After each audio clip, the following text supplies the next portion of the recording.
dudes. This feels so weird to do alone. Today has kind of been not the best day ever, but those days happen. I really do want to hop on here and talk about some things because there's a lot of things that need to be talked about, especially when it comes to being a girl. For today's video, we're going to be having a little bit of a girl chat. So if you're a boy, I'm not going to say don't watch this video because you can do whatever you want, but it might not be as applicable to you, but it actually also could be, because if you have a sister or a girlfriend or a wife, they're going to be affected. All the females in your life are going to be affected by these same things, so maybe you should listen up, take some notes, be informed. But obviously I'm not an authority on all things female. I'm just going to talk about my experiences. I asked for you guys to send in questions on my Instagram story, so thank you so much to those of you that sent those in. The first question is, are you on birth control? And yes, I am currently on birth control. We have a whole video that we made a long time ago, but just for a quick summary, I'm currently on the Kyleena IUD. So it's an IUD that's primarily given to people before they've had babies. A lot of people have been asking also if like the IUD hurt to get put in or if it like hurts now. I thought going into that procedure, I was like, this is going to be the worst thing I've ever experienced in my whole life. Like, of course it was uncomfortable and it didn't feel great. My body kind of cramped up afterwards, but it was not unmanageable by any means. It doesn't give me any pain or discomfort now. Don't even know it's there. So, oh, thanks. I love you. Oh, say hello to the dudes for me. That says hi, guys. There is a good amount of questions about waxing and shaving. So I am a hairy gal. Like, I appreciate it because I have lashes that people always compliment, which is very nice. Brows that are full. My hair on my head is very thick. It doesn't stop there. It was like my deepest source of insecurity for so long. I'm not even joking. Like, I would try everything. But it kind of finally came down to the point where I was like, I want to get a solution to this that is permanent and I don't have to think about it anymore. So I decided to get lasered. The whole business, if you know what I mean, I lasered it all. For me, really kind of hurt. Kind of feels like a hot needle just being dragged. But honestly, like, it got to the point where I was like, I'm just tired of dealing with it. And I want to get it all handled and squared away before the wedding, the honeymoon. Yeah, I just shaved my underarms and my legs. I hate letting it grow out. Like, I just don't like the feeling. For girls that do grow it out, like, more power to you. But for me, I like to keep it smooth. It's more comfortable for me and it makes me feel more confident. Which leads me on to my next topic. Confidence. Let's talk about this because a lot of people were sending in questions about self-love, confidence tips, which first of all, I'm flattered that you come to me for that because confidence is something that obviously I still struggle with. I have my highs and my lows, but literally so recently I've come to the realization that I have wasted so much energy and so much thought and brain space into worrying about stupid things about my appearance that are just like so irrelevant come the end of my life, whenever that may be. It will not matter. What will matter is how I loved others, how I took crazy adventures, how I took risks, messed up sometimes, and I grew from it, I learned from it. So many things are more important than the things that I have spent time worrying about. Another thing that will rob you of self-love and confidence is comparison. I would get so low, like I'd be like, oh my gosh, everyone here is better than me, like I am so not talented, I'm not worthy of this, like they're not gonna like me, they don't want me,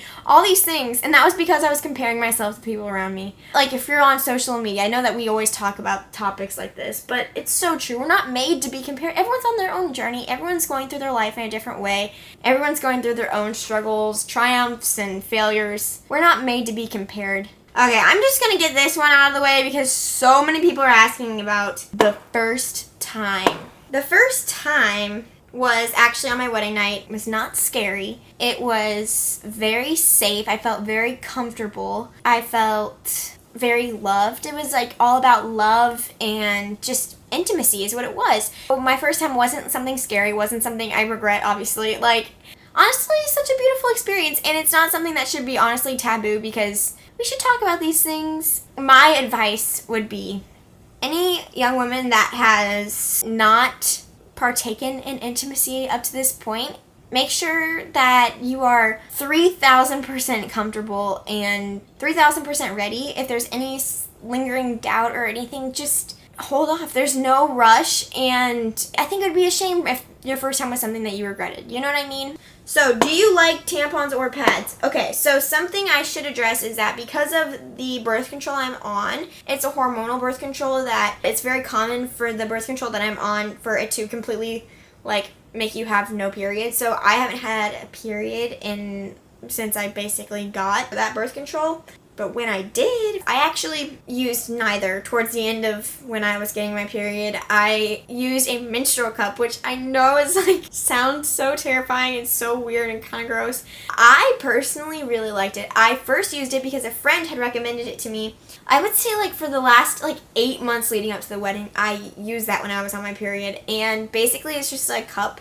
Fold up, you insert it, and collects your period. You can keep it in for so long. It's not like a tampon where there's risks if you leave it in, and there's zero risk of getting toxic shock syndrome or anything that's related to tampons. There's an adjustment period for sure. After that, it was great. I really recommend those. Worst period story? Oh, I can already tell you my worst period story. The second time I ever got a period in my life, and I was sitting in history class. Something feels suspicious. At that point, only used liners because my period had been really light. Basically, during the span of the class, gone through the liner, gone through my underwear, gone through my jeans, onto the chair in my class. And I remember this was a stage in my life where I was really obsessed with layering white camis under every shirt. I remember I pulled the cami down. I was first of all, horrified when I stood up and I looked at the chair. I was like, pulled my cami down and just went to the bathroom and put a bunch of toilet paper, and then as soon as I got home, I obviously threw away those jeans, threw away that underwear, threw away literally everything. I was mortified. I just wanted to avoid the whole situation. Oh, okay, one more period related question I'm seeing is things you have done for preventing period pain. I never actually got terrible cramps, which is a blessing, and I'm really thankful for that. But when I did, I will say a heating pad is the key to relieving that. I would say that it does a great job having a heating pad. This question says, how important is it to shave down there? Is it bad to not? Of course not. Literally, of course not. For me, that was something that I just feel comfortable with. You shouldn't feel like you have, if you don't want to, if that's not something that you feel like you want to do, there's no reason to worry about it. It's all right. It's totally all right.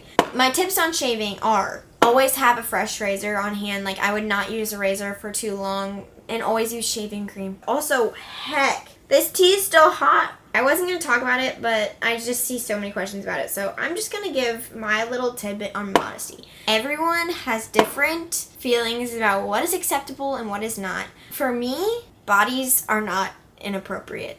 Point blank. Everyone has their own different lines they want to draw, and those lines are constantly changing too, and there's nothing wrong with that. Wear what makes you feel comfortable, confident, wear it for you and not for anybody else. Questions about what I eat or how my workout routine kind of make me uncomfortable because so many different people can do the exact same thing and look totally different and equally as beautiful. That is the beauty of being human. I have no idea how much I weigh, honestly. All these things, numbers are literally just numbers, and you can spend your whole time counting up numbers, comparing your numbers to other things, but it will not make anybody happier, honestly. It's okay to want progress, to set goals, to want different things for yourself, but it's not okay to reduce yourself to a number.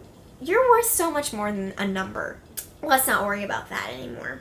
What is your favorite brand of bra? Honestly, Soma bras are great. They have just really comfortable bras. Oh, people are asking how do I keep up with shaving when I wear swimsuits so frequently. I still do shave down there just a little bit. It's not nearly as big of a deal as it was because I did get laser, so that really helps. Oh, I haven't talked about the Lady Doctor yet. I've seen those.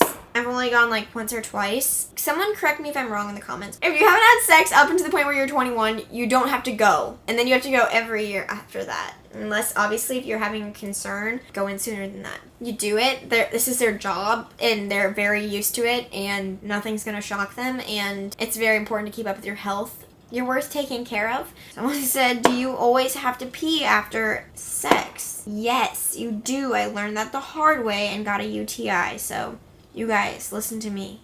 Always pee. I just really want to end on this one because it makes me sad. It says, how do you deal with self-confidence after being dragged down by other girls? And here's what I have to say about this.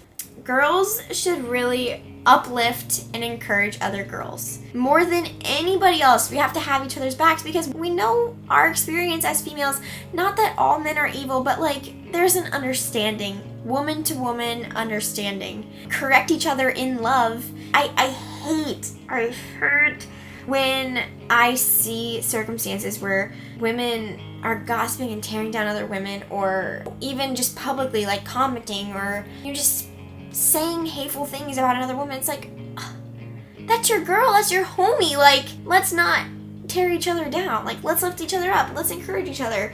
If there is a girl that is making you feel less than, making you feel insecure, I guess that's just not a girl that you need to worry about their opinion of you. Their opinion of you does not matter. Girls gotta support other girls, and I just love that. I think that's so important.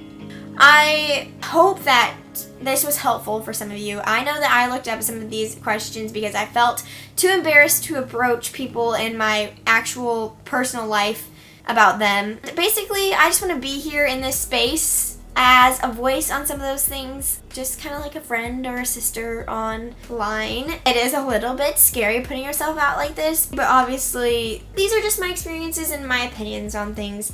If you have any questions, comment them down below. I'm an open book and I'm free to talk about some of these things. Obviously I won't get to every question. I sure do love you ladies. Guys, if you're watching this and you made it to this point, good for you. Props to you.